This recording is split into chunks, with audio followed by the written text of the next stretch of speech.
Share this brief message today.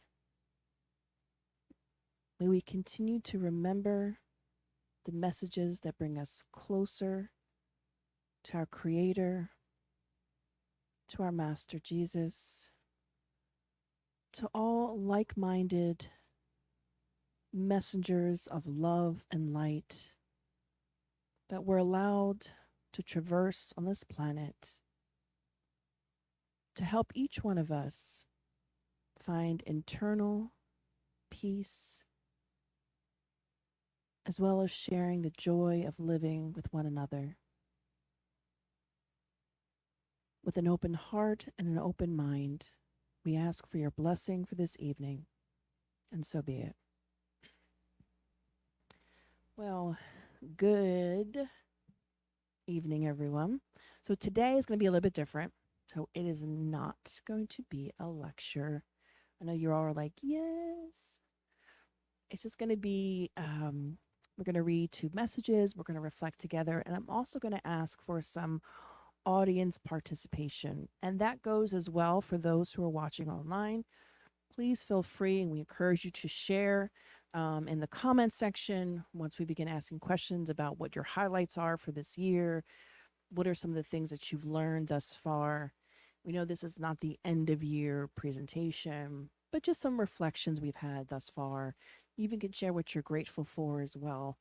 I'll give an opportunity. I'll open up a space where if anyone's brave enough and they want to share the mic, you can share your thoughts with us. But today we just wanted to reflect. Today is a special day. Today's a day where we are celebrating together this holiday season. And we also wanted to take a moment to reflect on this time of year, or reflect on our lives. We know that that's generally done in New Year's, but it's never too much, because we learn within our journey with Spiritism, but also with just becoming more spiritual. We learn that this inner reflection is really important. Really reflecting on a daily basis about how am I doing? Am I setting goals for myself? Am I happy?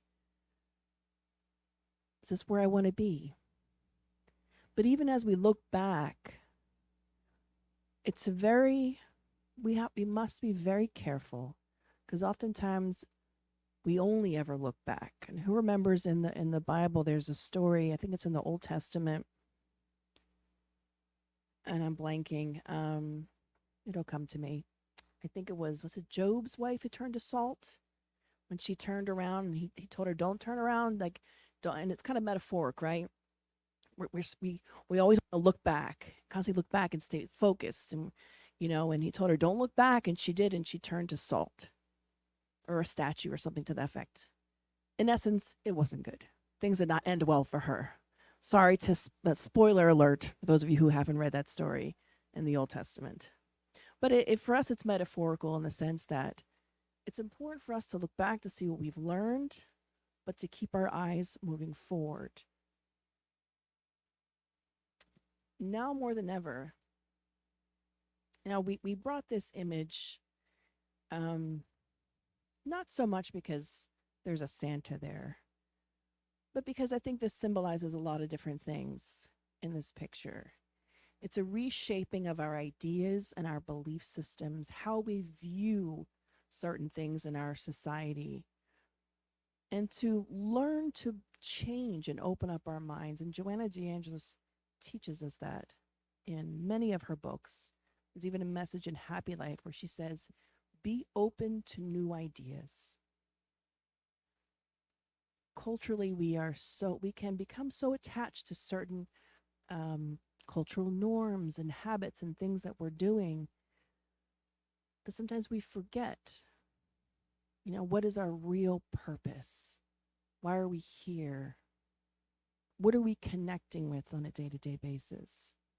So we thought this photo produced a sensation of gratitude, of humility, and acknowledgement for a greater force that exists out there outside of ourselves, outside of the holiday season, which we are human, we are at the level that we're at.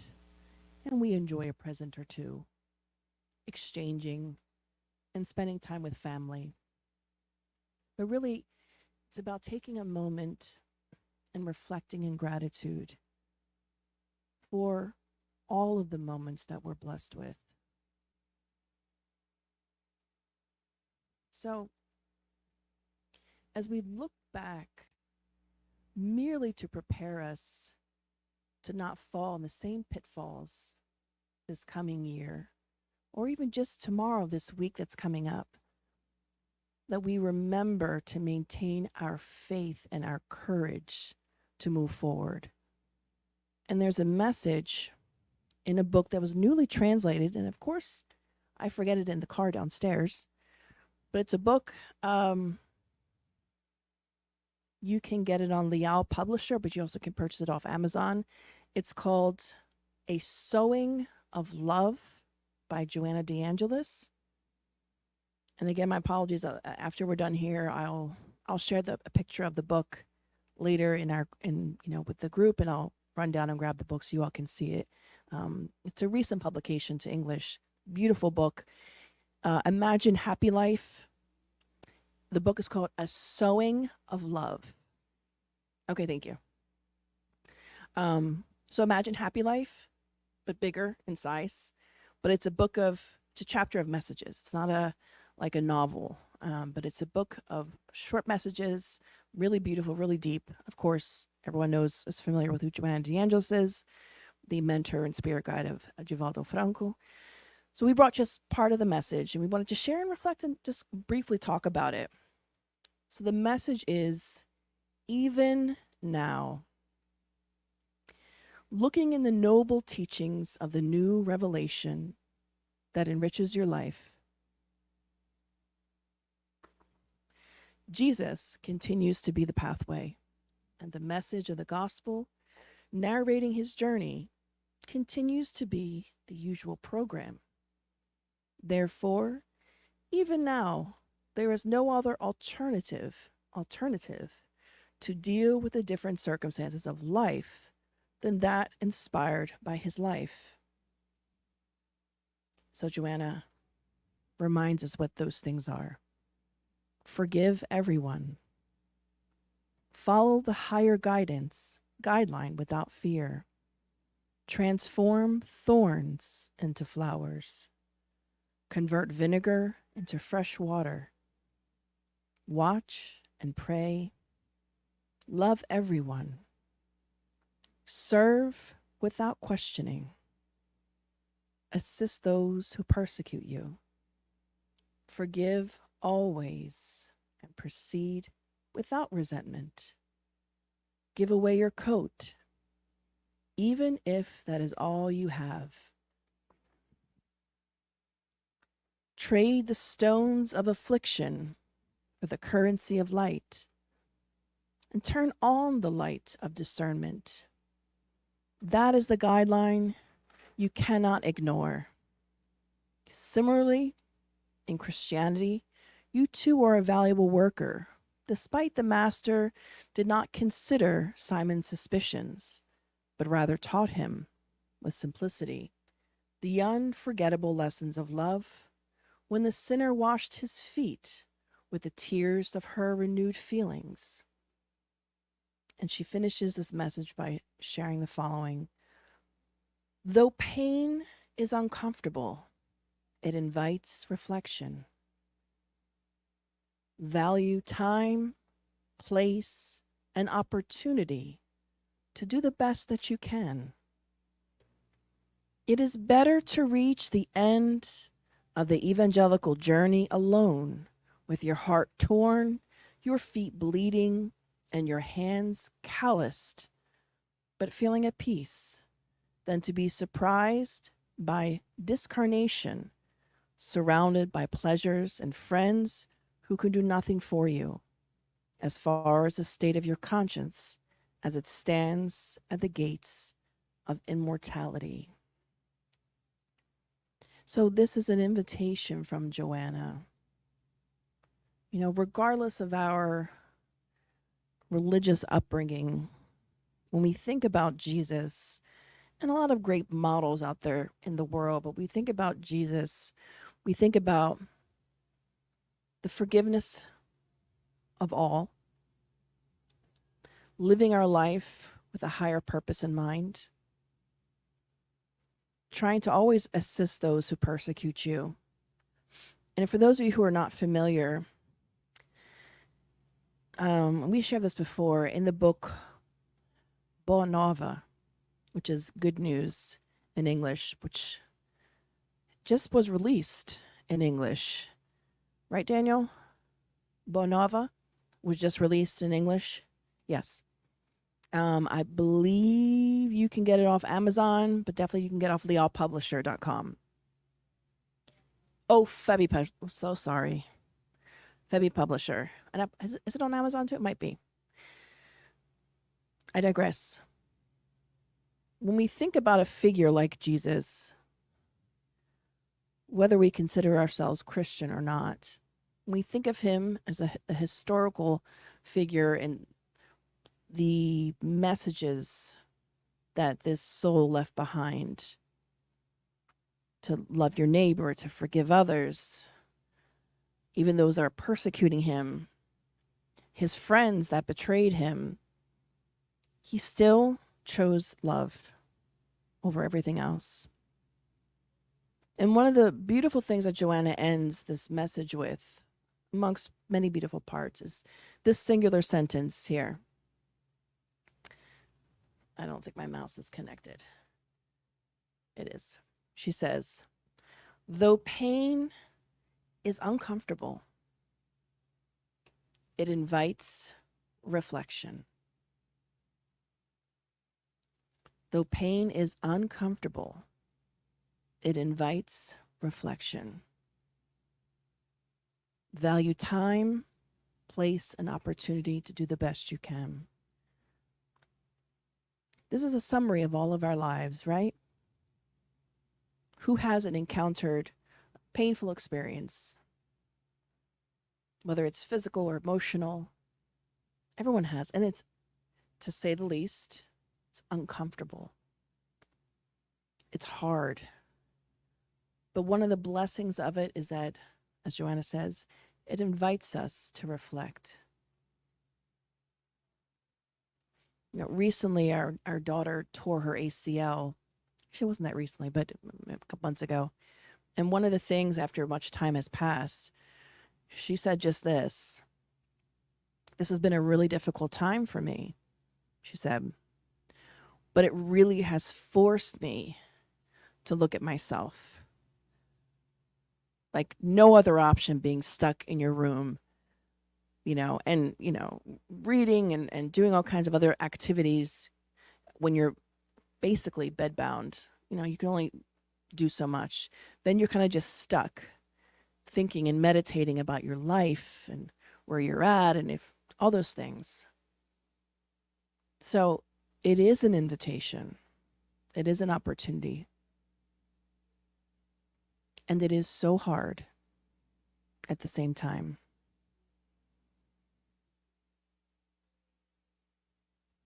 But it is the best tool for us to move forward in our lives, spiritually, mentally, emotionally.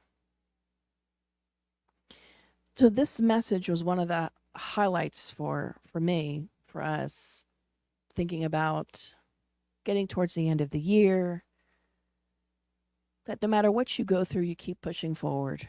No matter what you endure, you keep pushing forward.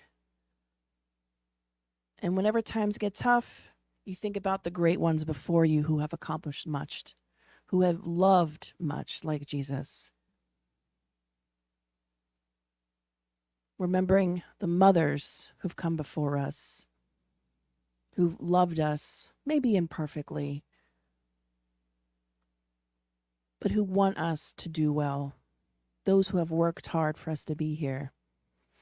I wanted to take this opportunity to open up, and this goes again for those who may be watching online, to share what has been your highlight thus far. What are the things it could be something recent, it could be something from 6 months ago, but things that you have learned, have grown from, or maybe you're still in that process of growth. I think majority of us are. What are some things you could share? It was something small.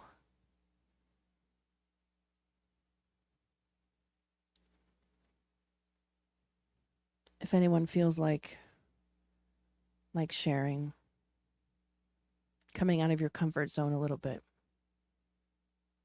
I'll share something additional. So it's really important for us to reflect about ourselves, right? Like what kind of person you are, what are your tendencies. So when you can acknowledge and you know what they are, you can work on them. So one of the things for us that we've always kind of come to the realization that it's not necessarily conducive to social relationships is that we've always been a very introverted person and quite happy at that, allegedly. So, being out in public and, I'll give you an example. Growing up, my father was very, very much a social butterfly. We would be in the market at gas stations, and he would spark up conversations with the mailman, the delivery guy, with the trash man, and talk about his life story. I mean, this, like, to me, things are just absolutely bizarre. Like, why would you try to connect with like random people on the street? Like, but that he loved to do that. And he happened to have one of his three daughters was complete opposite. So if I can like go into a Walmart with my hoodie on, get in, get out, and be done with it. But in recent 5 years, learning to sort of like come out of that comfort zone and learning with Joanna how important to have friendships, to build your social network, and to really just to be kind, to be open, because you never know what people are going through. So today I had a really interesting experience. I went to Walmart, had to grab one thing. Of course, like Target, you go in for one thing and then Walmart tells you need about 20 others. So I go in and it's crazy packed. It's insane. And so I'm like, okay, like in my mind, I'm just thinking, I'm going to get out of here. I'm going to get out of here. Let's just go in the line. I'm waiting in the line. There's people talking. I'm like trying to stay in my zone. I'm like, okay, today I'm giving a talk. I don't, let me just stay focused. I don't want to hear anyone else's words. But I hear this older lady behind me. She reminded me of my mother. And I hear her talking to the lady behind her. I kind of just like glance back and I see she literally is holding all of her groceries. So I started like thinking, oh gosh, I feel bad. She's holding all these groceries. This older woman. And she starts talking to me. I'm like, oh no. People start talking to me in public. I'm like, oh no, don't talk to me. But she's so sweet. She's talking, telling me how she's driven from New Jersey, has to go somewhere else, to another state. She forgot things for Christmas. She had to stop. So this whole thing that she went through today, because she's having a holiday party with family. So she's telling me her whole life story, and I'm like, oh, okay. I'm really bad at small talk. We're working on it.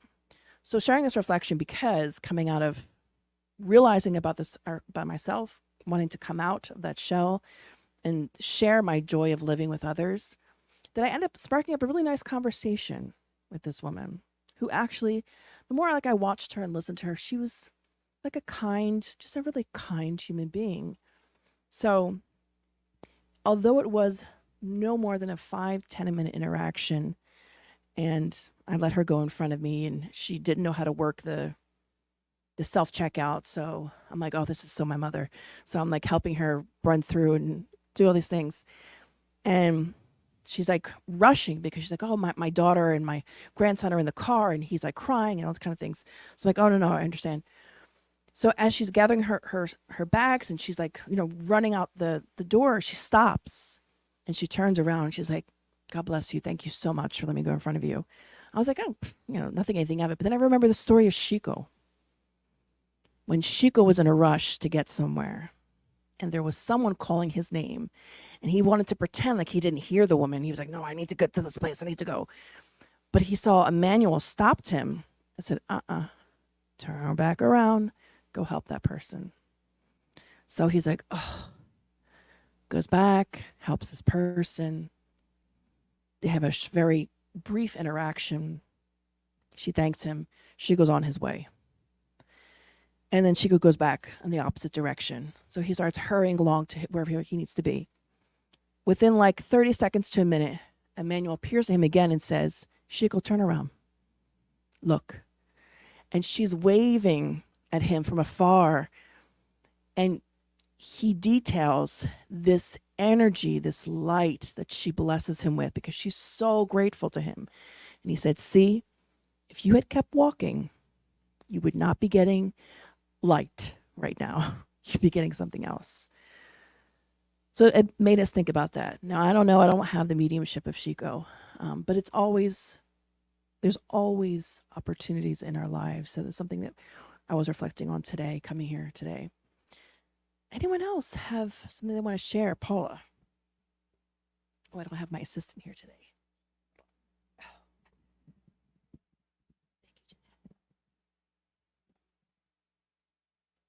See if this is turned on. That's my first question. Okay, this is along the same theme that you were just sharing, that I was in Land's End on Black Friday, and obviously there were a fair amount of shoppers, and all of a sudden I saw out of the corner of my eye somebody my age come right up to me. They didn't look too happy, and she started talking to me as if we knew each other. And she said, I am so distressed about the state of the world. Like, it's really awful. All I can do is think about the past and wish I were still living there. And then I know I was tuned in with spirits because this was like off the cuff.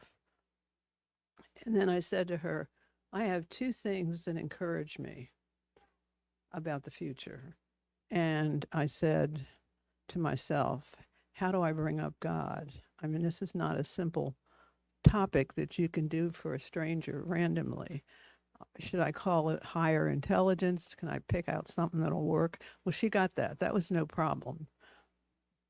But then I said, when I was in Switzerland 2 summers ago, I met such an interesting, smart group of young people. And some of them were working in environmental jobs. Others were not, but they were totally aware of what was going on in the world. I said, that gives me hope, along with my faith in God. And she smiled and said, thank you, and left. So. Can I share something? I don't know if I'm going to be able to explain, but for each person, dreams has some different meaning. My daughter, she works in the favela. Who doesn't know it's favela? Slums? Okay, good. Yes, thank you, Dione. And one day they are doing this program because she works in the school next to the favela, the slums. And one day they were doing this kind of program to the kids in the middle of the slums. And then she said that little boy, like maybe 3 years old boy. Let's put it that way. I don't remember. Boy was a little one. And he asked her, Miss, are you rich? And then my daughter, she told him, yes, I'm rich of love of God and all the blessings that God gives to us. And she told me that, and I felt so sorry for him, to try to see someone rich and maybe to help him somehow. And I start to pray. We pray for many people, but that day I start to pray for him in the whole slums, and start to pray. So with like a very good feeling, like, try to reach him somehow. I don't know him. I never saw him, but I was praying. But then I was not so consistent praying. I prayed and I week and then I forget. I pray again. And when I was remember, it was another week. And then this week, my daughter told me, Mom, I dreamed that you are giving a banquet in the slums. And all the kids have all this food and the fruits and everything. And then when she told me, it didn't sink anything to me. But later on, I thought, oh my God, maybe this is the prayer they are receiving the praying, they are having now this good things that they are receiving. And like I'm saying, each dreams have a different meaning for different person. But for my case, I feel that the prayer reached them. Yes, yeah. I'm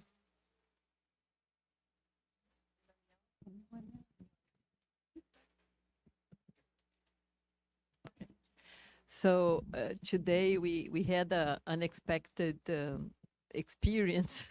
It's kind of not like Janette's one, but we had to go to UPS to send a package to Aloysius' sister. Every year, we send something to her and that kind of thing. And you know how it's like a folklore because you have to find the box and then you have to think about you're going to put inside. So I think we took 2 hours and then we got there, until we found and packed and closed everything and put all the stuff.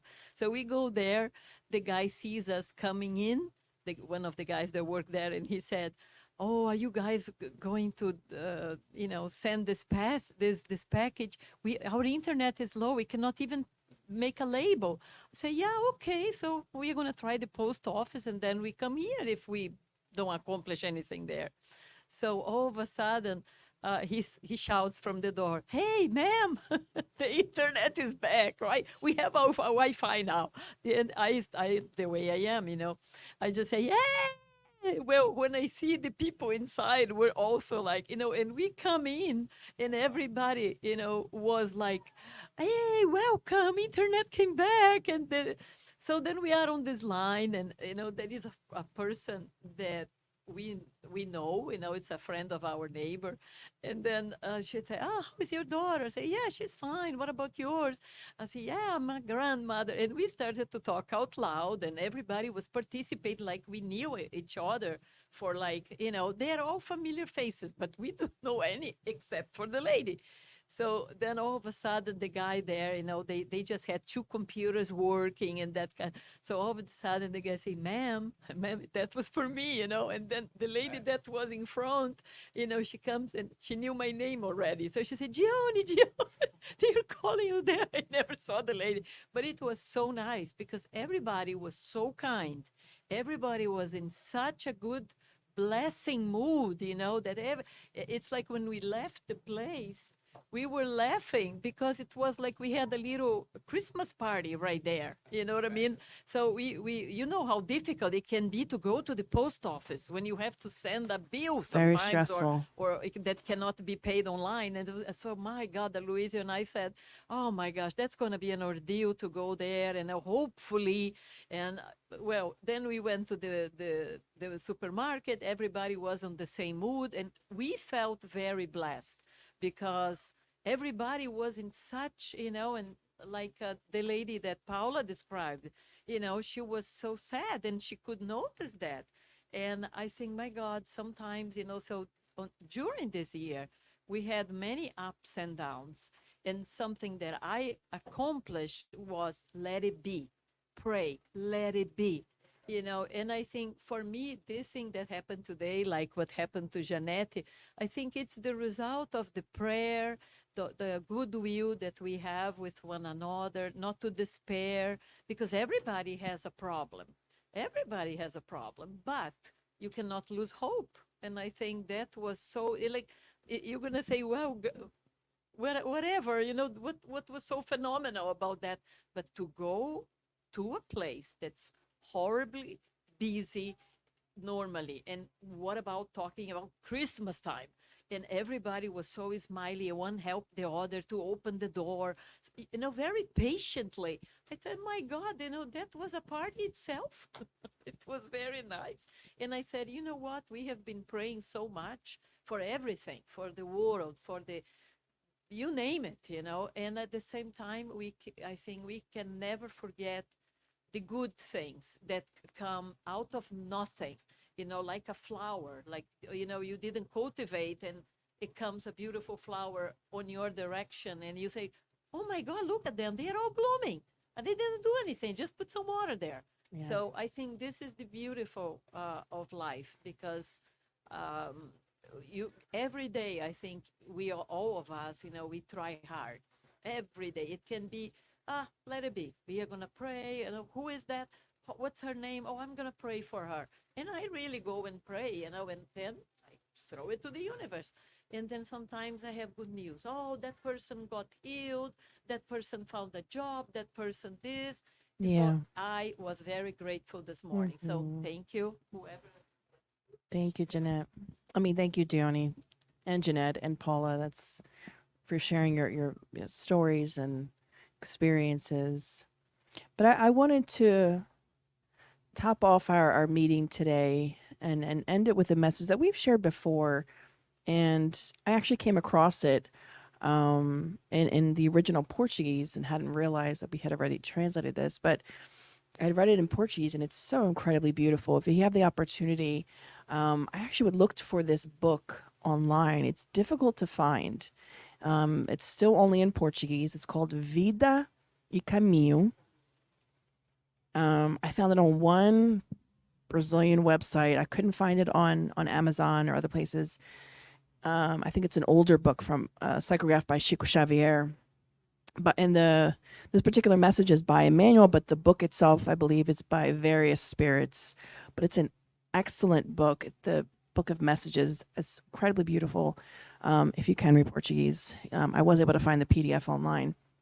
But I wanted to share this message. It's so powerful. And whether we're coming near the end of the year or about the holiday season, it's an opportunity to reflect, right? So I'm going to read. The new year is also an opportunity to learn, to work, and to serve. As a fatherly friend, time reincarnates in the body of the calendar, unveiling for us clear horizons required for our ascension. Remember that the year in return is a new day, calling you to fulfill old promises that you have not yet had the courage to actually fulfill. If you have enemies, make the hour reborn your path of reconciliation. If you were offended, forgive, so that love may enlighten your road ahead. If you rested too much, pick up the plow of your obligations and courageously plant the good for the harvest to come. If sadness visits you, forget it and seek the serene joy of conscience and duty well done, of conscience and duty well done. New year and a new day. Smile to those who hurt you and look for harmony with those who have not understood you until now. Remember, there is more ignorance than malice surrounding your destiny. Do not curse or condemn. Help by sparking some light at those who pass by your side in the restlessness of darkness. Do not either get discouraged or lose faith. Cultivate the good cheer with those who come your way and are dominated by the coldness of disenchantment or indifference. Do not forget that Jesus never despairs with us. As if hidden by our side, he patiently and kindly repeats to us over and over, love and help always. Reach out to others, supporting yourself. Because if the day comes back tomorrow, I'll be with you, waiting for the sweet joy of the open door of your heart. So it's a reminder. And just so there's no misunderstanding, when Emmanuel says, if sadness visits you, forget it. If you were offended, forgive. It's not to say that our emotions are not important. It's to say, let's not ruminate on the negative. Let us not allow those things to shackle us, because they will. Let us move forward. And if we haven't been doing our best, Emmanuel says, pick up the plow. Just start working. Whatever you haven't done, you can't change the past. Let us just move forward. That is the lesson, the thought. Moving forward with faith, with kindness, with love in our hearts, and with joy as well. So hopefully we can take home this message, especially during this time of year. We can connect with the other higher minds that are around the planet during this holiday season, regardless of what you celebrate. There's a lot of love in the ether, in the air. People are sharing or spreading. It's there. It's almost tangible. We just need to connect into it. So with that, we thank you, dear friends, for listening to this short but brief message, 43 minutes, maybe not so brief, but thank you all for being here, for being present, for sharing, even if you're just sharing your joy, your smiles, your friendship with us. We are so grateful. So with that, we are not going to do our usual passes tonight. We're going to do sort of a prayer, meditation, spiritual passes moment. And then we're going to share in some moments of brotherhood and sisterhood together, sharing a meal and conversing together and just sharing this beautiful moment in time. So I'm going to ask Daniel to put on some soft music as well and can lead us to... Bella, could you get the light? Or, yeah.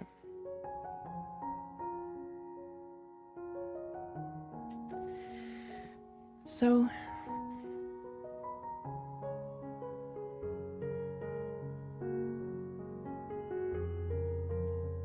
we thank you